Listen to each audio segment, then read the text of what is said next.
Hey, welcome back to my channel. Hope everyone is doing well. Today I'm going to be talking about mom books. This video is happening kind of by accident, partially because I wasn't sure what to talk about recently. I don't want to say in a reading slump, but I don't think I've been reading as much the last like 3-ish weeks as I was before.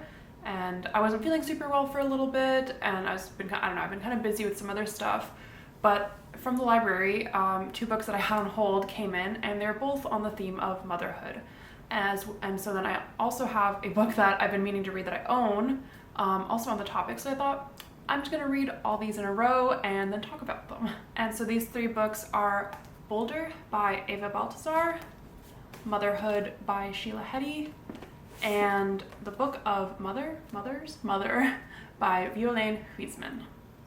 I feel like I've been reading a lot of books from the perspective of women who are daughters and who have kind of a complicated relationship with their mothers, such as My Year of Rest and Relaxation, The Falling Girls, Soren Bliss to an extent, and I'm kind of interested to read maybe from the point of view of a mother. And I've definitely read books from the perspective of mothers before. None are coming to me right now, but obviously I have.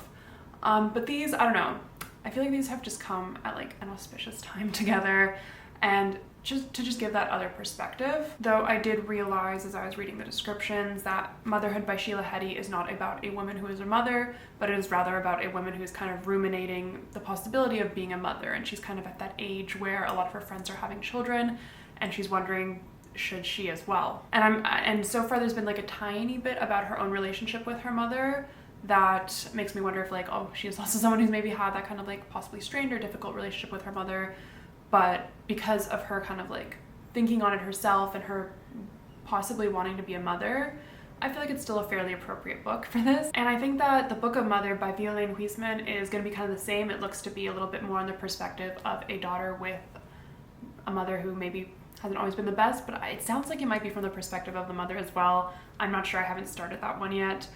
But this is just for fun, kind of still a theme of books that, I don't know, focus very heavily on motherhood. Like I would say some of the other books that I mentioned, particularly My Year of Rest and Relaxation and The Falling Girls, did not, I mean, maybe more so My Year of Rest and Relaxation, but they do not exactly have the theme of motherhood in the sense that these do.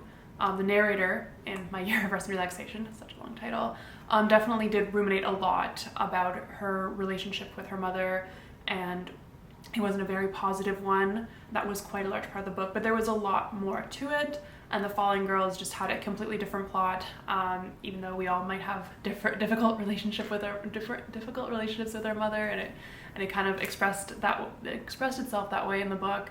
I don't know, that was not exactly what the plot was about. And also I just haven't really seen too many people talk about any of these books. I didn't know too much about any of them before I started reading them. I've now finished Bolder, I've started Motherhood, and then I will read the Book of Mother after I finish Motherhood. This video is going to be made in like a few separate parts because I don't feel like holding on to all these thoughts or all these library books for too long before I finish reading all of them. So I'm going to talk about Bolder today, and then I will film a bit later with my thoughts on the other 1 or 2 books. So I really enjoyed Bolder.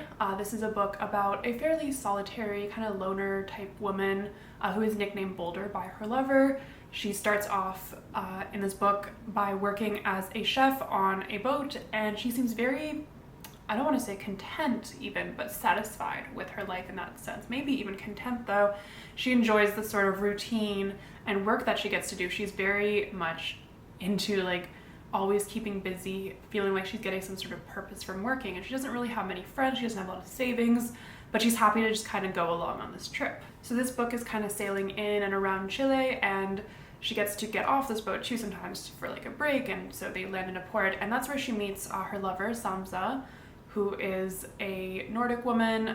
They begin a very intimate relationship very quickly, and Bolder maybe has fallen in love. They both certainly are extremely attracted to each other. This book has a lot of descriptions of their sexual activity together. It's a very well written book, and yeah, eventually she finds that she wants to move to Iceland with Samsa, and it's not an easy decision for her to make because of that sort of satisfaction she gets from her job. So they move to Iceland, and Samsa is someone who makes a lot of money. She tells Boulder that she doesn't really have to work if she doesn't want to, but Boulder of course feels like she does. She gets a job at a pub or a Chinese restaurant, just again working in the kitchen, and eventually opens up her own food truck. And things are going quite well-ish until Samsa declares that she wants to have a child, and she is getting older. She is pushing 40, and she's basically saying if she doesn't do this now, she'll never have a chance to. Boulder does not really want a child. She doesn't really see the purpose of having a child, of having this extra work, this extra person, and that is when things sort of slowly change in their relationship before there's even a child. The way they communicate kind of changes, and Boulder does eventually capitulate, and they do decide to have a child. Samsa does get pregnant. Things begin to change more, however, and even though Samsa is very happy and looking forward to being a mother, her relationship with Boulder really changes, and kind of some things get a little bit worse. Their sex life is not the same as it was, their communication is not the same as it was, and Boulder really starts to feel left out, particularly after this child is born. It seems like Samsa and their child just have their own sort of secret relationship or special relationship that Boulder is not privy to. Boulder really surprises herself by wanting to have some sort of relationship with this child. She does feel a sort of closeness to her, but none of that matches how close Samsa is to their child, Tina. I'm not sure how to pronounce the name. It's Tinna. So in my head I was kind of saying like Tina or Tina, and neither really sounded right. I'm just gonna say Tina for the rest of the video if I refer to her. But yeah, Boulder eventually just gets like Wednesdays to hang out with Tina, and she finds out she really enjoys that time that they spend together. But yes, it doesn't match up to all the rest of the time that Samsa has, and Samsa sleeps together with Tina. She nurses her, of course, and they seem to do so much more together, and Boulder just really gets this one day, and it really just shows like the lack of communication that they have at that point, that Samsa does not feel like she can let go of what I guess she feels like is really just her child, despite Boulder technically being her mother as well. Things continue to be somewhat difficult, and I don't want to spoil anything else in this book and how it ends. It's quite a short book. I do wish it was even a little bit longer, honestly. It was a really great book, very, very beautifully written. This one was shortlisted, I believe, if not then at least longlisted for the International Booker Prize this past year. But I really did want to explore more of Boulder's life with her, especially even her time like on the boat in Chile, and kind of what was happening in Iceland after moving there, because it does sort of just bounce from events really quickly, as it has to, because it's a short book. Like I said, this book was written beautifully, and you can really see and feel that sort of shift in Boulder and Samsa's relationship as they go from warm and steamy and passionate Chile to a cold and frigid and not super welcoming Iceland. And I don't want to stereotype these countries themselves in that way, but there is definitely a sort of shift you feel from how the relationship was, and this involves the people that they are interacting with both in Chile and in Iceland once they move. And Boulder is not as fulfilled, I think, in that move as she was on her boat for various reasons. The character of Boulder and I could not be more unalike in almost every way, except for the fact that neither of us necessarily wants to have a child. She is very much a loner, does not seem to be a very social person. She gets a lot of her, I guess, satisfaction from working, whereas I don't feel like I'm any of those things. I mean, I'm happy to feel valued in my job, I suppose, and I like the people I work with, but it's not such like a driving need to work that I think Boulder has. And I feel I'm definitely much more of a social person than she is. But in that, I did sort of see myself when she was talking about like, why would you want to have a child? Because from a very early age, I knew that I didn't really want to have children, and I wondered if I would change my mind. And I mean, I'm quite young. I suppose it's still not impossible, but I really don't think I will. And that's something I've always been quite happy about, that my partner and I are on the same page about, that neither of us really wants to have children, because you really see how such a difficult thing where there's not really a good compromise to be made. You can compromise in a lot of aspects in a relationship, I believe, but when it comes to children, you either have them or you don't. There's no, well, you can have them for a weekend at a time or something.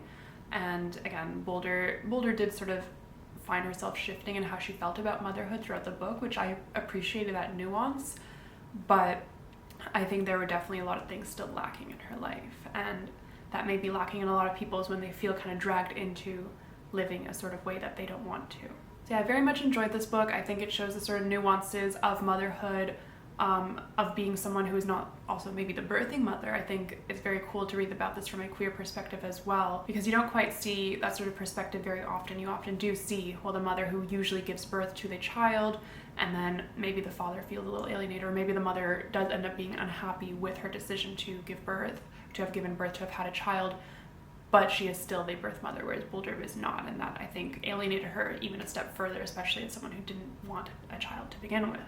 I definitely recommend this book. It was literally 105 pages, so I got through it quite quickly. It was a very well-written and interesting book, as I keep saying. So if you're looking for a new sort of perspective on motherhood, I would pick this one up. And you'll catch me in a bit talking about motherhood and the Book of Mother.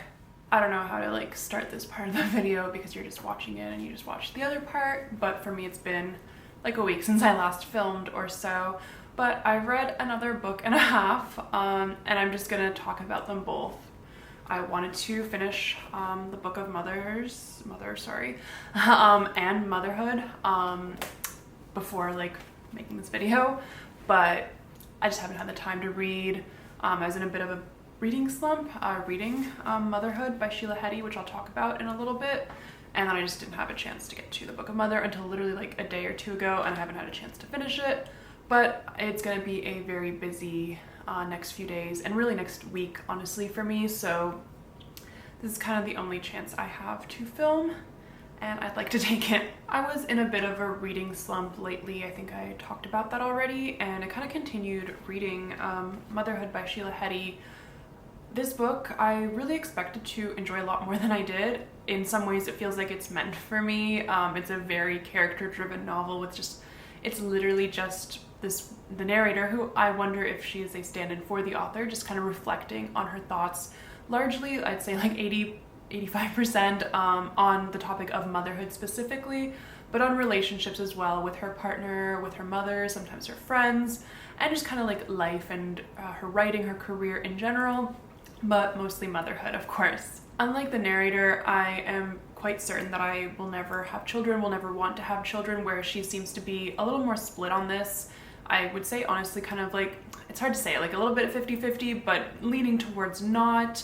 She's always kind of finding excuses to not end up having children, but is kind of drawn to the idea of them as well. I think what this book does really well is it brings this discussion of whether or not to have children to the forefront, something that I don't know if a lot of parents have always had, or potential parents have always had.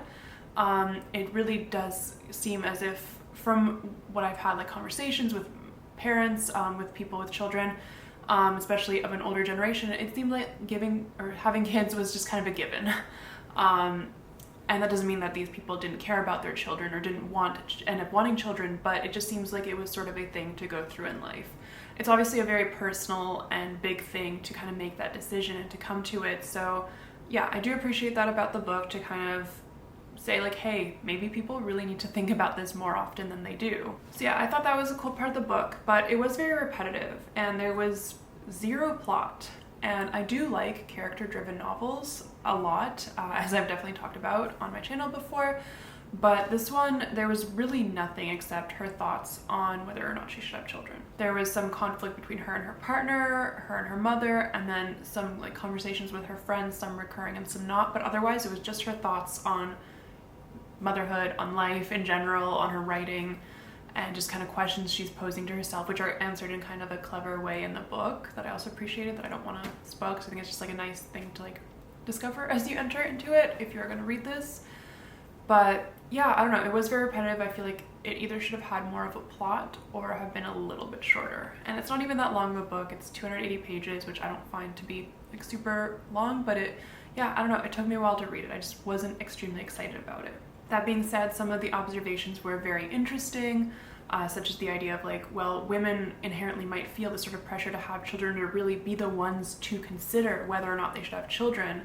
Motherhood just seems like such an intrinsic part of a woman's life, or something that she should be looking for, and it's less so for a man. Men are not like necessarily measured up to whether they will have children or not, are not always asked these questions of whether they will. It's not always expected. I mean, it is expected in a sense, but it's not vocalized in the way that it might be for as many women.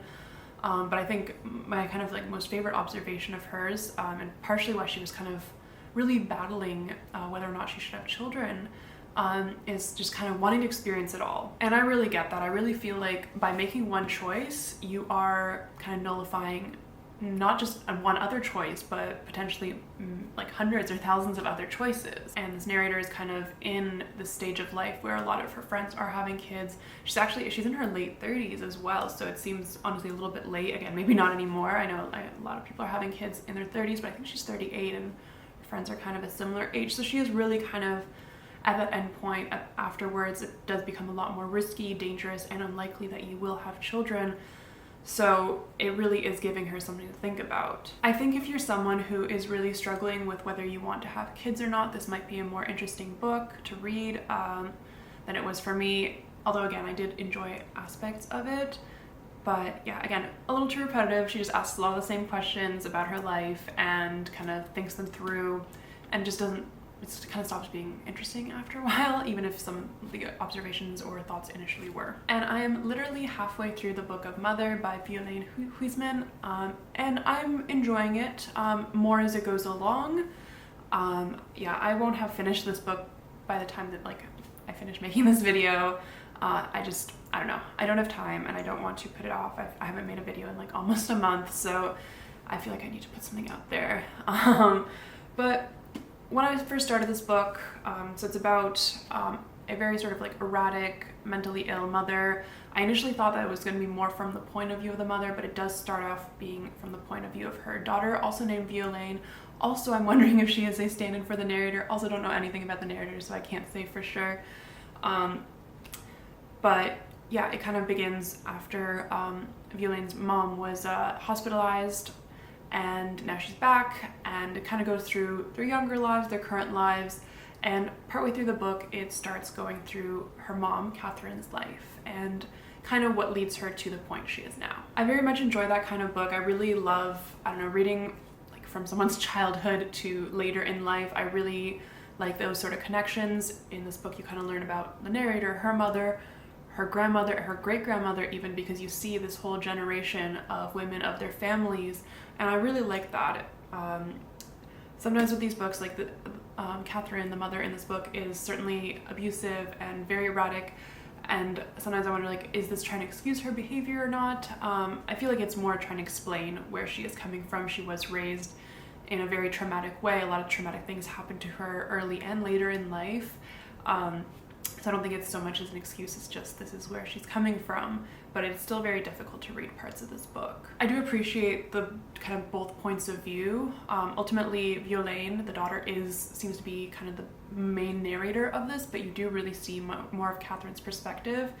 And I haven't really gotten to the part where she's a mother yet in this book, like from her own sort of perspective, which I'm looking forward to, because initially I thought this book was going to be from her perspective, and when I kind of reread the back more recently, it sort of makes sense that it's not. I kind of just made a very hasty assumption, just like I did with Motherhood by Sheila Heti, and I kind of just thought I'd be reading 3 books from the point of view of mothers, and Boulder really only seemed to kind of be the only main one that did that. This one's sort of doing it, but not as much. I think having both the perspectives is kind of helpful. Like I was saying earlier, I've been reading a lot of books about these kind of strained relationships that daughters have with their mothers, and this sort of seems to be one of them, but you do get more of the mother's perspective than you have in a lot of the other books that I'd mentioned or that I'd read in the past. And I mean, this is kind of an extreme example in this book. Catherine is a very volatile and honestly abusive mother to her children, but I do appreciate kind of the backstory that she gets as well. I think it is, again, interesting to kind of read about,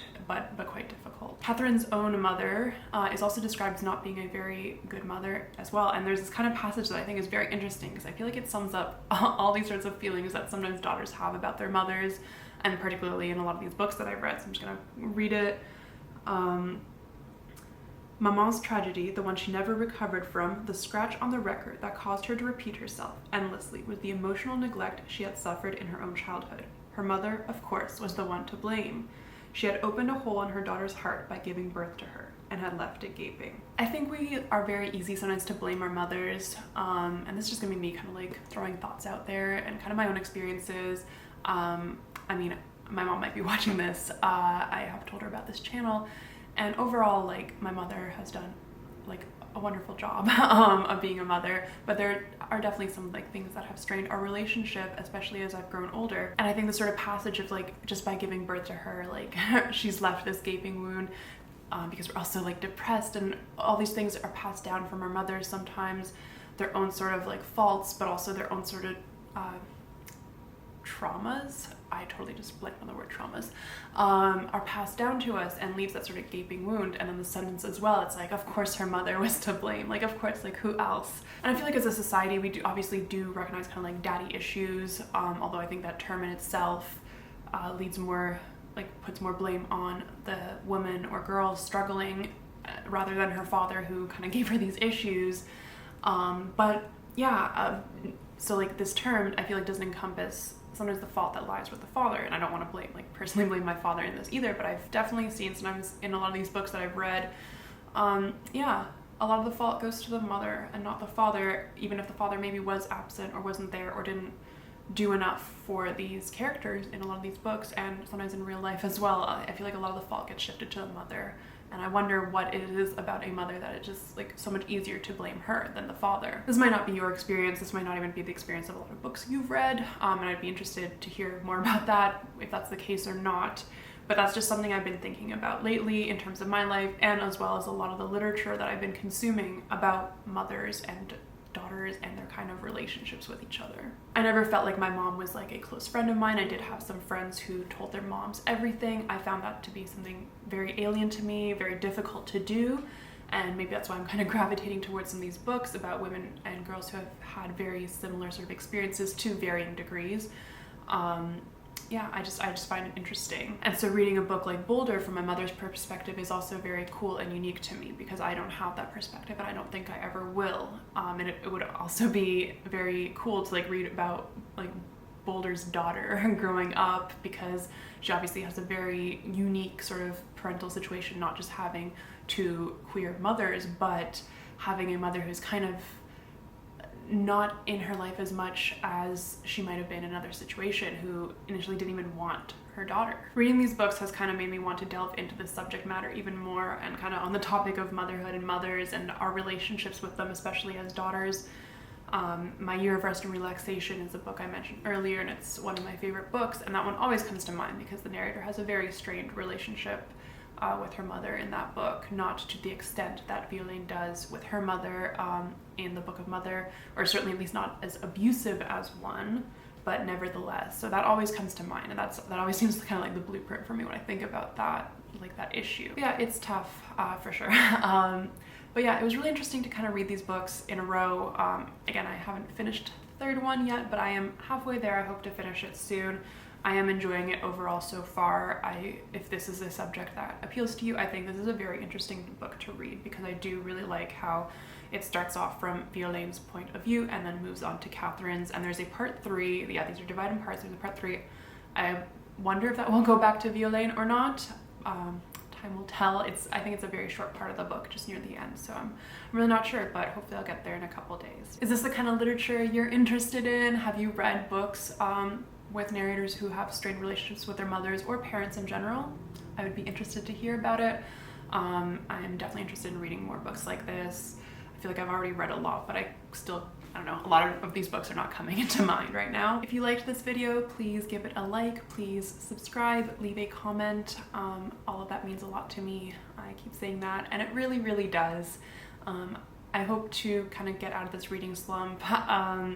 I think, I don't know, I'm gonna try to maybe read a bit of a different book. I still have a lot of books to read on my kind of want to read the summer list, so I hope to get through some more of those, and might just try to like mix things up a little bit, because I feel like I've been reading a lot of character-driven novels for a while now. Yeah, I hope you all enjoyed this video. I hope you are all having a very lovely day, a very lovely summer, and reading something great, and I will catch you in the next one.